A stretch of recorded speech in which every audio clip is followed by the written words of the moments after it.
रावे भाषणेसे कुणी समर्थ बोलले हसूनी मल्हाररावेच्या मनी आम्हाविषयी भाव नसे म्हणून नितायांच्या नगरात आम्हा जाणे नव्हे उचित अक्कलकोट नगरात आम्हा राहणे आवडे असे यज्ञ व्यर्थ गेले तात्या मनी चिंतवला आपण आलो ज्या कार्याला ते ना जाय सिद्धीसी परिवाव यज्ञ करूनी ऐसा विचार केला मनी मग काय केले तात्यांनी अनुष्ठान अरिंबिले भक्ती नाही अंतरी दाविक सदना तरी तया ते स्वामी नरहरी प्रसन्न कैसे होतील।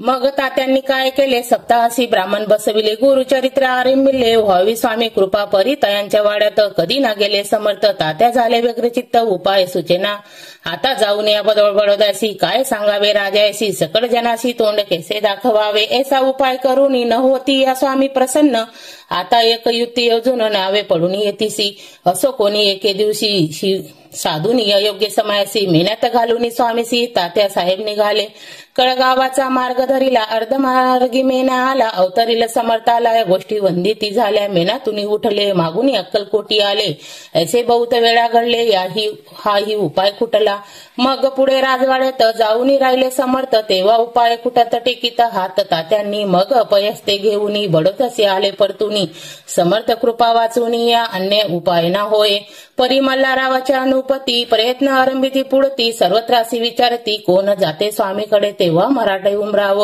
यशवंत तयांचे नाव कृपे कार्य धरून हवं आपण पुढे झाले येऊन या अक्कलकोटासी घेतली समर्थांची भेटी वस्त्रे अलंकार सुवर्ण ताटी स्वामी पुढे ठेवीती ती म्हणतीस ती पाहुणी समर्थाला अनिवार्य क्रोध आला यशवंत पाहुणी डोळा काय तेव्हा बोलले अरे बेड्या आणून सत्वर ठोका याच्या चरणी त्रिवार मोठ्याने समर्थ क्रोध बोलले कोद मुद्रा पाहुणी यशवंतराव भ्याला मनी पडाले तोंडाचे पाणी लटलट कापू लागला मग थोड्या दिवशी आज्ञा आली यशवंतासी सत्वर यावे या बडोद्यासी तेथील कार्य सोडून साहेब विषप्रयोग केला मल्हाररावावर आळा आला त्या कृत्या माझी यशवंताला गुन्हेगार लेखिले हातीपायी बेडी पडली स्वामी वचनाची प्रचिती आली अघटित लीला दावली ख्याती झाली सर्वत्र इति श्री स्वामी चरित्र सारामृत नाना प्रकृत कथा समर्थ सदा परिसोड भक्त षष्ठम अध्याय गोड हा इति श्री स्वामी चरित्र सारामृत षष्ठम अध्याय समाप्त शुभम भवतु। आपल्याला या अध्यायामधून असं शिकायला मिळालं की प्रथम चौथ्या अध्यायामध्ये स्वामी समर्थ महाराजांचं आगमन हे चोपड्याच्या घरी झालं आणि चोपड्याची जी सद्गुणी कांता होती म्हणजे त्यांची पत्नी होती ती पण स्वामी सेवा अगदी मनापासून करत असे म्हणून स्वामींना त्यांच्या घरी राहायला आवडलं। पाचव्या अध्यायामध्ये स्वामीराज वास करीत होते चोपड्याच्या घरी वार्ता पसरली होती चहूकडे की कोणीतरी संन्यासी आपल्या गावात आला आहे राज रजवाडे थोर कितीतरी त्यांना मानत आहे असं बडोद्या माझे ते अवसरी म्हणजे मल्हारराव तिथले राज अधिकारी होते राजा होते त्यांना हे माहिती पडलं आणि त्यांच्या मनात विचार आला की आपण स्वामींना आपल्या नगरात आणायचं पण एक असतं की स्वामींच्या इच्छेशिवाय स्वामी कुठेही जाऊ शकत नाही आपण त्यांना बळजबरी करू शकत नाही। सरदार होता योग्य आणि चतुर तो बोलला उत्तर नुपळा लागोनी परियसी आपल्या जरी इच्छा राजाला तो म्हणतो की तुमची जरी इच्छा असेल की स्वामींना इथं वटपुरीसी आणावे तरी मी आणेन पूर्ण प्रयत्न मी करेल स्वामींना आणण्यासाठी असा तो शिपाई राजाला म्हणू लागला।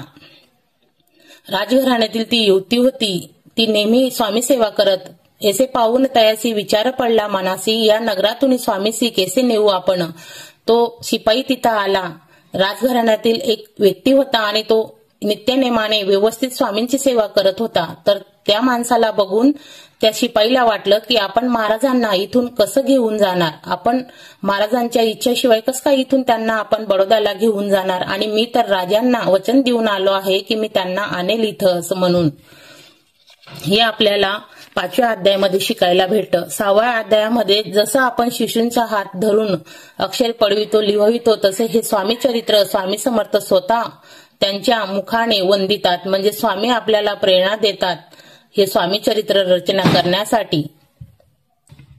त्यांनी स्वामींना सांगितलं की स्वामी आम्ही तुम्हाला घ्यायला आलो आहोत तुम्ही बडोद्याला चला आमचा राजा तुम्हाला बोलवतोय असे ते शिपाई महाराजांना सांगू लागले पण महाराज म्हणायचे की त्यांच्या मनात आमच्याविषयी काहीच भक्ती नाही श्रद्धा नाही तर मग आम्ही अक्कलकोटला तिथं आम्ही कसे येणार बडोद्याला आम्हाला यायला नाही आवडत।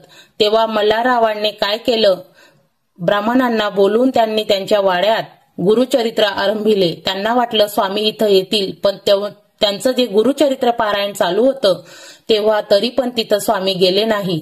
स्वामींना माहिती होतं की यांच्या मनात आपल्याविषयी काहीच प्रेम नाही, हे फक्त यांना जे राजाने आदेश दिला आहे ते पूर्ण करण्यामागे आहे.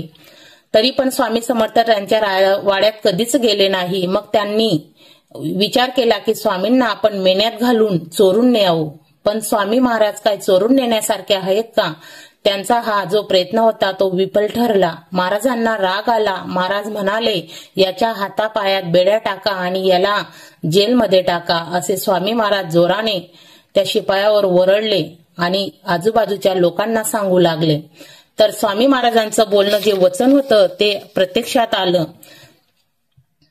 तो शिपाई घाबरला.